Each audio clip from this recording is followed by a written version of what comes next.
বন্ধুরা, আমি আজকে একটা আলুর তরকারি করছি, খুব চটজলদি। দেখুন, আমি এর মধ্যে একটু সর্ষের তেল দিয়েছি, খুব অল্পই তেল দিয়েছি সর্ষের তেল। এর মধ্যে পাঁচফোড়ন আর কাঁচা লঙ্কা ফোড়ন দিয়েছি, এর মধ্যে একটা টমেটো দিয়েছি। এটা আমার হয়ে গেছে। আমি এইটা প্রেসার কুকারের মধ্যে দেখুন সবজিগুলো একটা সিটি দিয়ে নিয়েছি।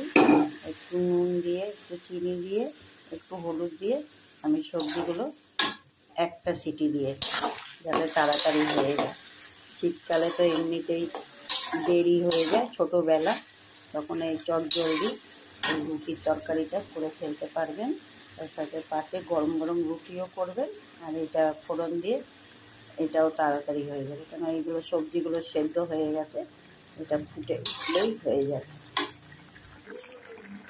আমি দেখুন ওইগুলোতে একটু আলু দিয়েছি, একটু মূলো দিয়েছি, একটু মিষ্টি কুমড়ো দিয়েছি, একটু ফুলকপি দিয়েছি, তাই দিয়ে তরকারি হচ্ছে। দেখুন আমার তরকারিটা হয়ে গেছে। এর মধ্যে একটু ধনেপাতা কুচি দিলাম, দিয়ে এখন আমি গ্যাস বন্ধ করে